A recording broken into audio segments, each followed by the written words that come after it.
In this tutorial, I'm going to demonstrate how to edit audio clips in Reaper.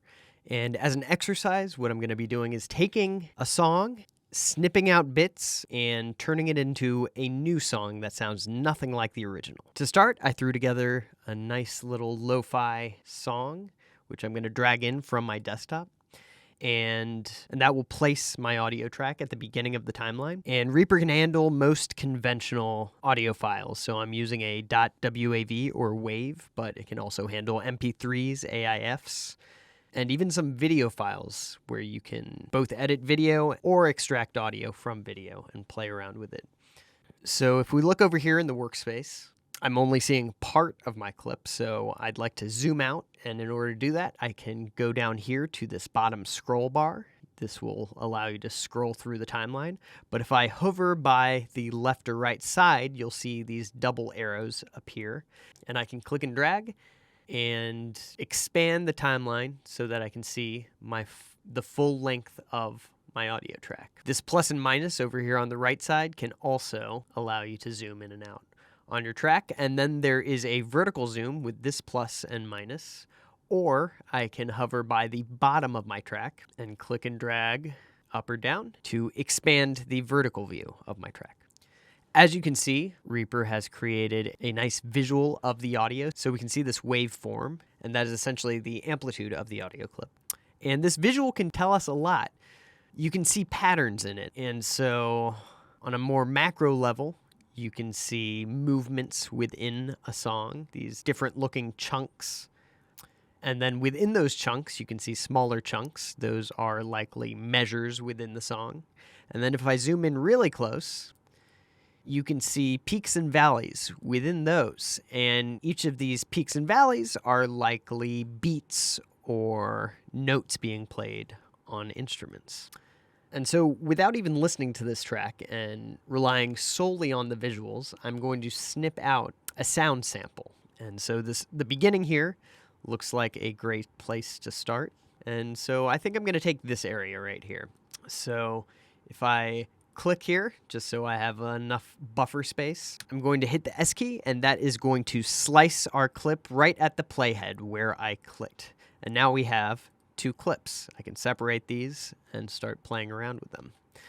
But I want to focus on just this area. So I'm going to click here to move the playhead to this point and hit S again. And now I have an isolated clip. So now I'm going to zoom out so that I can bring this onto a new track. And to do that, I'm going to hold down the Control key on Windows or Command key on Mac and drag it down, and that will automatically create a new track, and it will automatically copy that clip that I just created.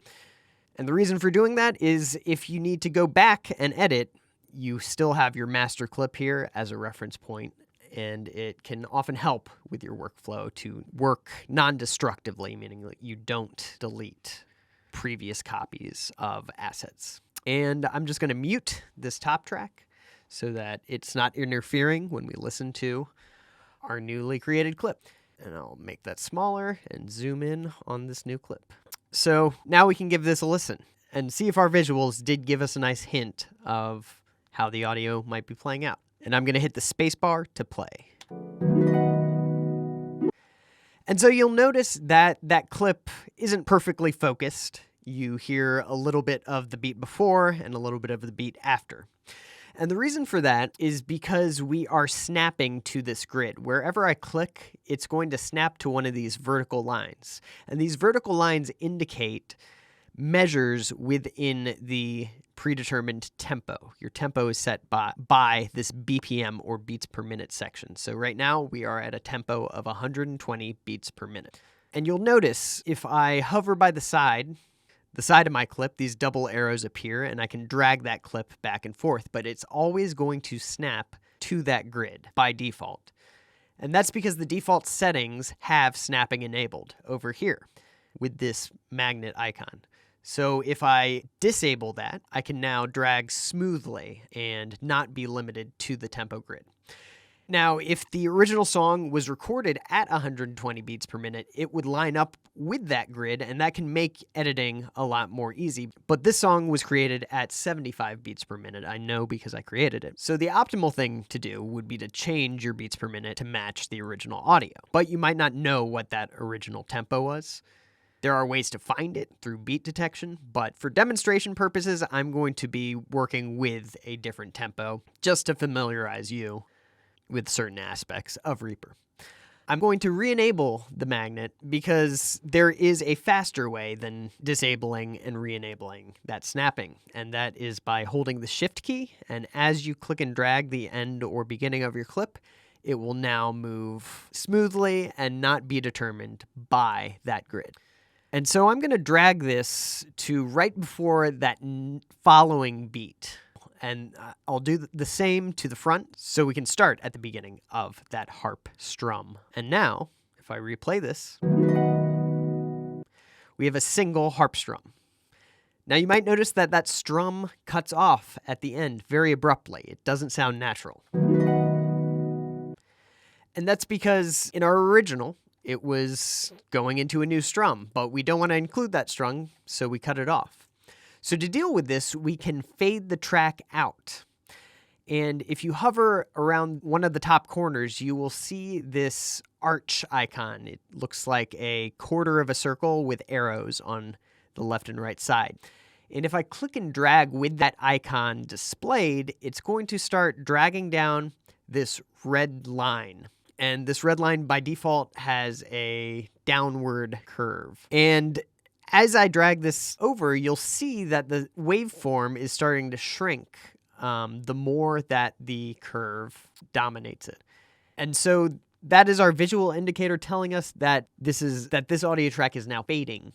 And the rate at which it fades is determined by the curve. So if I play this now, and I'll move this to the beginning, you're going to hear that fade out very gradually because we have a nice long line here. I can even change the shape of the line by right-clicking, and you can see different ways to fade it. So I can make the initial fade much faster by clicking on this shaped line. And you can hear that that fades extremely quickly, but then the fade lessens towards the end. So for comparison, so the shape of the curve affects how the audio sounds. And you might want to try a bunch when you're working with clips just to get an intuitive sense of how each curve sounds. But I don't want a gradual fade for this, so I'm going to hover till I see that icon again and drag this out just to the very end. And now it won't have that abrupt stop at the end, but it will very quickly fade out and sound a bit more natural. Maybe actually by changing to the quicker fade, it will sound even better. And then dragging this over.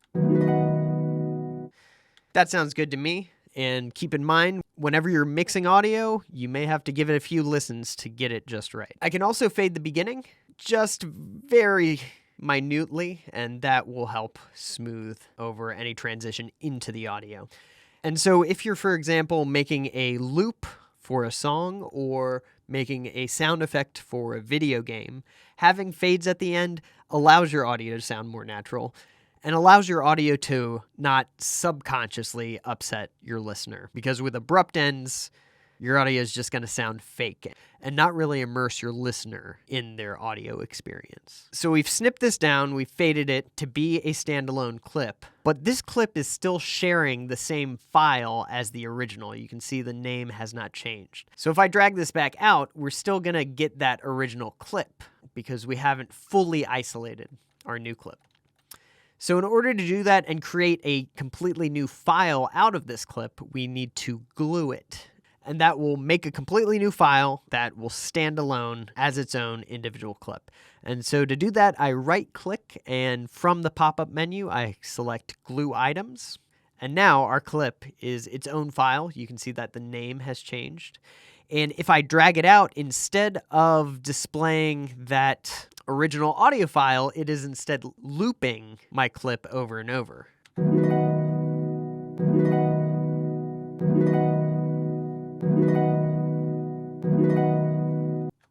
So that might be good if you're trying to make a song that is sampling and using loops in its construction. So we could take this harp strum and bring it into a video game as a nice little flourish or effect. But for this exercise, our purposes are a bit different. We're trying to create a new song from an existing song. And so now I'm going to demonstrate how to morph a clip, and we can do that in many ways. But to narrow it down, I'm going to focus on 3, and that is speed, pitch, and reversing. So to access your clip's properties, if you right-click on the clip and select Item Properties, that will bring up a Properties window. And this window can tell us a lot about our clip. It can tell us where the fades happen and what kind of curve. So those fades we just created are reflected directly in this information here. It can also tell you the position and length, and we can adjust all of these in the Properties menu if we're trying to be extremely precise. But around the middle, you get pitch and playback rate. And so to start, we'll take a look at pitch. In Western music, it's typical for the chromatic 12-note scale to be used, reflected by the keys of a piano, for example. So every key of the piano plays a note within this scale, and a semitone is the distance in pitch between each note, or each key of the keyboard. So by default, the pitch is set to 0.0. Meaning it's going to play at the pitch of the original recording. But if I raise that to 1.0, it's going to play a pitch or key up. So if I raise the pitch by 12 semitones, then it's going to play an octave up. I can even raise the pitch by decimals, which will raise it by tones in between the semitones, which you might find in non-Western music. But also, it can retune the sound to make it sound sharper if raised by a positive decimal, or more flat if lowered, or by using a negative decimal.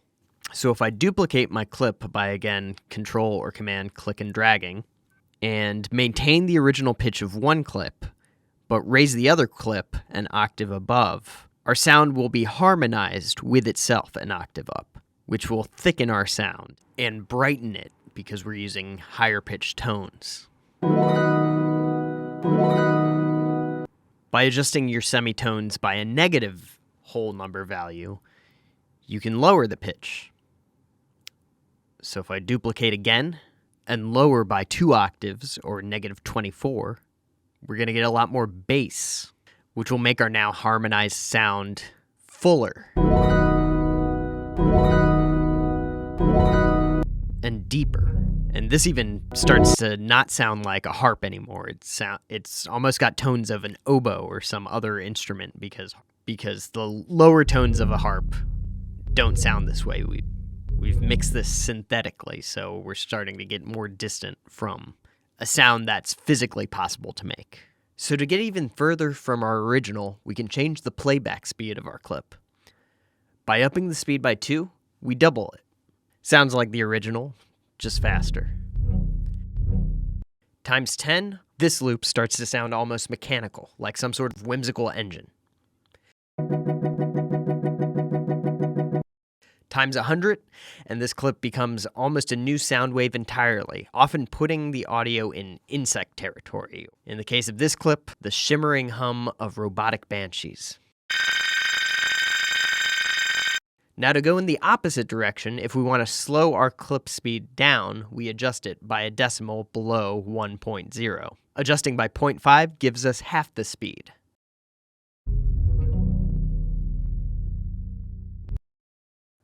Point 1 makes it 10 times as slow. You can still hear the harp strums, but they sound more sleepy or calming.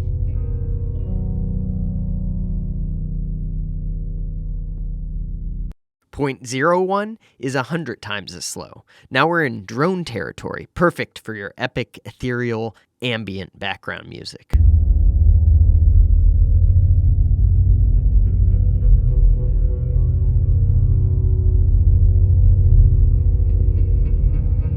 I suggest looking up Justin Bieber 800% slower for some prime examples of how slowing by vast amounts can completely transform a song. Lastly, we can reverse our clip by ticking the checkbox in the bottom left over here. And that will lead us into trippy psychedelia. This technique is traditionally called backmasking and was popularized by the Beatles on the Revolver album with the songs Rain, I'm Only Sleeping, and Tomorrow Never Knows. In fact, the Beatles played with audio speed, repitching, and reversal throughout their catalog post-Revolver, so give them a listen if this stuff is of interest. So that brings us to our exercise. Using reversal, pitch shifting, and speed morphing, along with the clip editing techniques I've demonstrated here, create either a series of sound effects or an ambient song. By the end of the exercise, it should sound completely different from the original. If you're in IMD's New Works Incubator program, audio files are available on day 2 of the shared drive. Otherwise, you can use any audio file you want, whether that's a song in your library or a recording you've taken on your phone. To wrap up this video, I'm going to play a time-lapse of my own edits set to the original track I worked from, and I'll play the morphed and mangled version at the very end. When you're done, save your project, and in the next tutorial, we'll talk about applying effects to further morph your mixed audio.